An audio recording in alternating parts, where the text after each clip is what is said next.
Pankaj education point में आपका स्वागत है। आज मैं the merchant of Venice part 2 लेकर के आया हूँ। इसके फर्स्ट पार्ट में मैंने इसके सभी कैरेक्टर्स के बारे में बताया था। जिन लोगों ने इसका पार्ट 1 नहीं देखा है, डिस्क्रिप्शन में उस वीडियो का लिंक है, वहाँ से वो देख सकते हैं। आज मैं पार्ट 2 में इस ड्रामा की कहानी शुरू करने जा रहा हूँ। तो इसकी कहानी में विशेष रूप से 4 स्टोरीज हैं।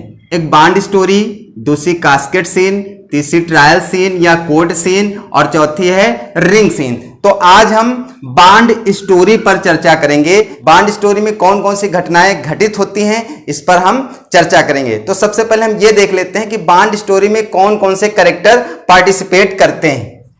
बांड स्टोरी की सारी घटनाएं इन कैरेक्टर्स पर आधारित है। बांड स्टोरी में ये कैरेक्टर्स दिखाई देंगे। तो सबसे पहले हम फिर से देख लेते हैं इन कैरेक्टर्स के बारे में। वैसे इन कैरेक्टर्स के बारे में पार्ट 1 में बता चुका हूं। अंटोनियो एक वेनिस का व्यापारी है। इसके बहुत सारे शिप्स हैं जिनसे ये क्या करता है, विदेशों से व्यापार करता है। बहुत ही ईमानदार व्यक्ति है।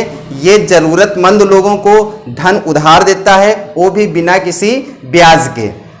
सेलेरिनो और सेलेनियो ये दोनों अंटोनियो के फ्रेंड हैं। बसेनियो, लोरेंजो और ग्रेसियानो ये तीनों भी, ये सभी पांचों क्या हैं, अंटोनियो के फ्रेंड हैं। सैलॉक इस ड्रामा का विलेन है और ये एक यहूदी है तथा ये एक मनी लेंडर है। ये धन उधार देता है, वो भी बहुत ऊंची ब्याज दर पर। तो ये सैलॉक और अंटोनियो ये एक दूसरे के बिजनेस कंपटीटर हैं और इन दोनों में दुश्मनी भी है, क्योंकि ये धन बिना ब्याज पे उधार देता है।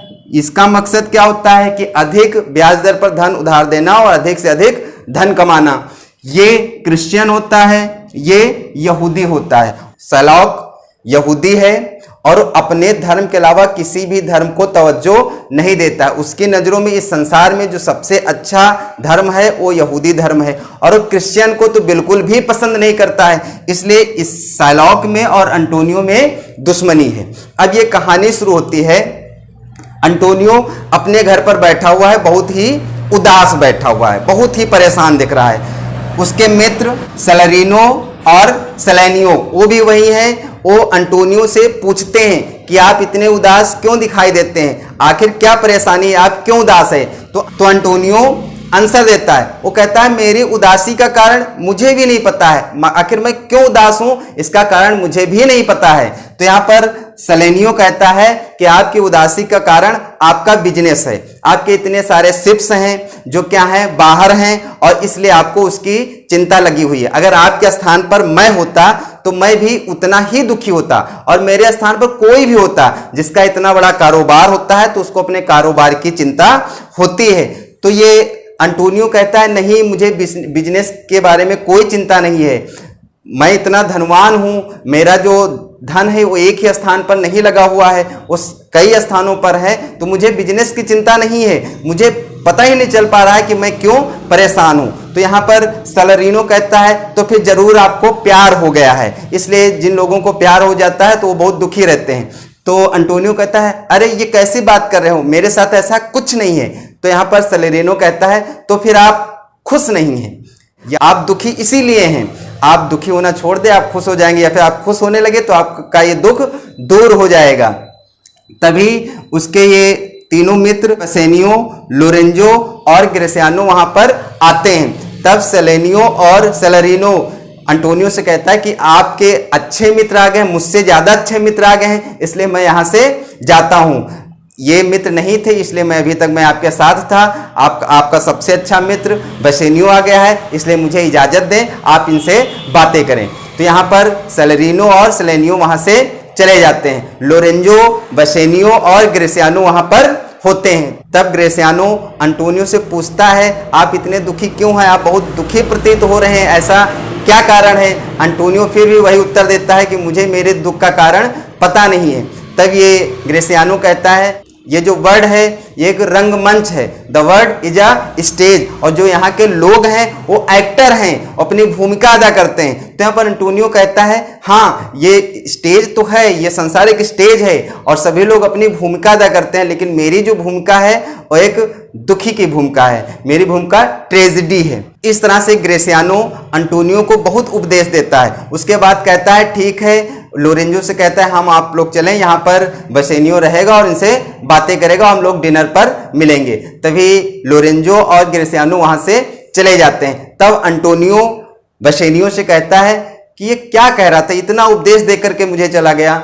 तो बेसेनियो कहता है कि मेरा मित्र ग्रेसियानो ऐसा ही है, वो बहुत उपदेश देता है, वो बहुत बातें करता है, वो इतनी बातें करता है कि उसकी बातों में कोई दम ही नहीं होता है। इसको ऐसे समझ लो जैसे भूसे का ढेर लगा हुआ हो और उसमें गेहूं के 2 दाने पड़े हो, और उस भूसे के ढेर को खोदते खोदते वहां पर हमको 2 दाने ढूंढने हैं, तो बहुत समय लग जाएगा और लास्ट में मुझे मिलेंगे 2 दाने। उसी तरीके से इसकी बातें हैं कि बातें तो ये बहुत करता है, लेकिन इसकी बातों में दम नहीं होता, उसकी बातों पर आप ध्यान ना दीजिए।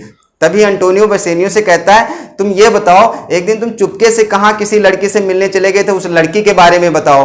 तो बेसेनियो कहता है आप तो जानते हैं कि मैं कितना खर्चीलू टाइप का व्यक्ति हूँ, मैं बहुत खर्चे करता हूँ, मेरे शौक बहुत ज़्यादा हैं और मेरी इनकम कम है, मेरे जो आय के संसाधन हैं वो सीमित हैं, लेकिन मैं जो जीवन व्यतीत करता हूँ और बहुत फैशनेबल जीवन व्यतीत करता हूँ, इसीलिए मैं कर्जे में डूबा हुआ हूँ। मैं ये जो चाहता हूँ कि मैं अच्छे से रहूं, अच्छे से खर्चा करूं, लेकिन मैं ये भी नहीं चाहता हूं कि मैं कर्जे में डूबा रहूं। सबसे ज्यादा कर्जा आपका ही है। अगर आप मेरे ऊपर एक उपकार करें, अगर आप मुझे एक बार और कर्जा दे दें, तो हो सकता है कि मैं पहले वाला कर्जा उतार दूं या पहले वाला ये वाला कर्जा दोनों उतार दूं, यदि आप मेरे ऊपर ये एहसान करते हैं।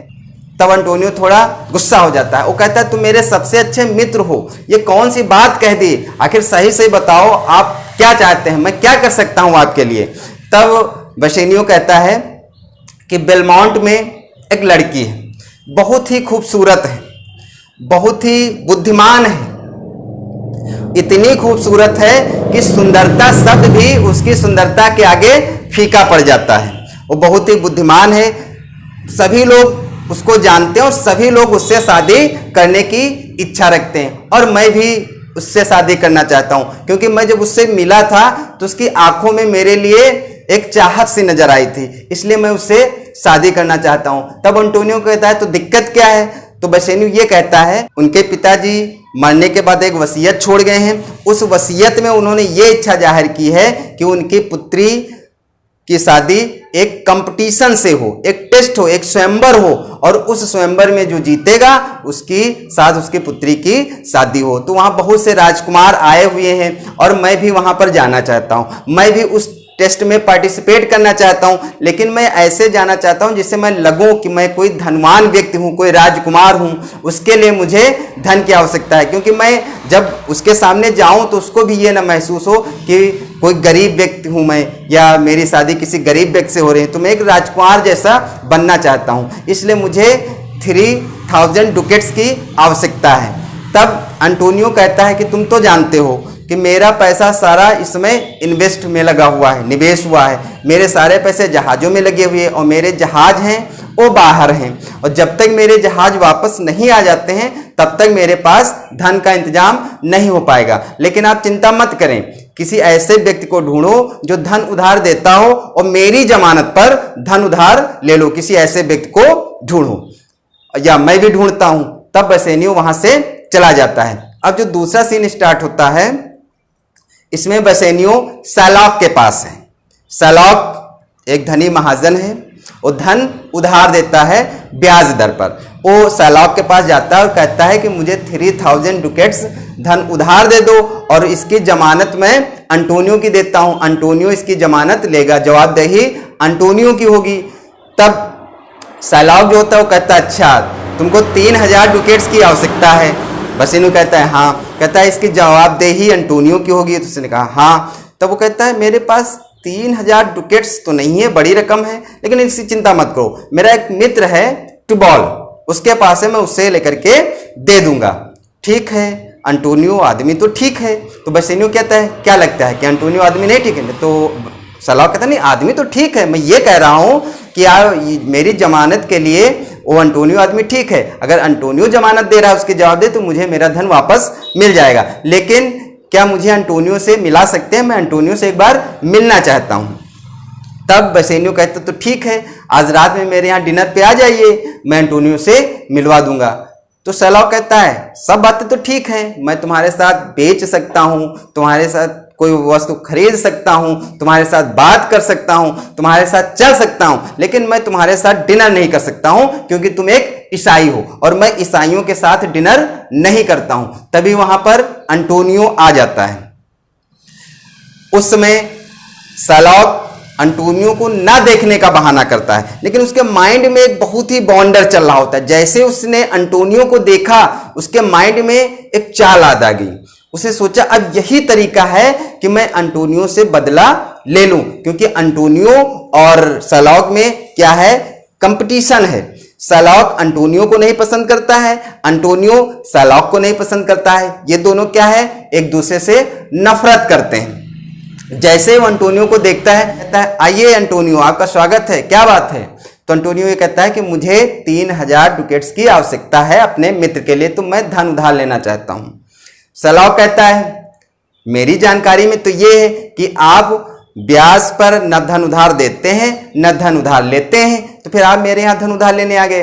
तो वो कहता है कि मेरा सिद्धांत है ये, मैं ना धन उधार लेता हूँ ब्याज पे न देता हूँ, लेकिन मेरे मित्र को आवश्यकता है, इसलिए मैं अपने मित्र के लिए आपसे धन उधार लेने आया हूँ और ये 3 महीने के लिए लिया जा रहा है, उसके बाद मैं इसको वापस कर दूंगा।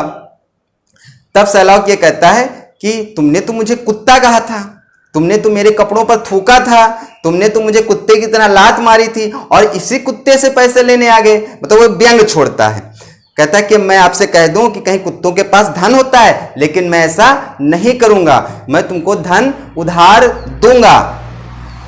तब अंटोनियो कहता है ठीक है, तो मुझे एक धन दुश्मन की तरह दीजिएगा, मित्र की तरह उधार मत दीजिएगा, क्योंकि जब मित्र की तरह धन उधार दिया जाता है तो यदि मैं समय से धन ना चुका पाऊं तो मुझ पर आप कोई क्लेम नहीं कर सकते हैं, कोई बदला नहीं ले सकते हैं। लेकिन जब आप मुझे दुश्मन की तरह धन उधार देंगे तो यदि मेरी कंडीशन पूरी नहीं हुई, तय समय पर मैं उधार नहीं चुकता कर पाया, तो आप मुझसे बदला भी ले सकते हैं। तो शर्लॉक कहता है नहीं नहीं, कैसे बातें कर रहे हो, मैं तो तुमसे दोस्ती करना चाहता हूं, मैं तो तुम्हारी तरफ दोस्ती का हाथ बढ़ा रहा हूं, मैं तुमसे एक पैसा भी ब्याज नहीं लूंगा, मैं तुम्हें बिना ब्याज दर के धन उधार दूंगा। तब बेसेनियो कहता है तो ये आपकी दयालुता है। शर्लॉक कहता है हाँ हाँ, मैं ये दयालुता दिखा के रहूंगा।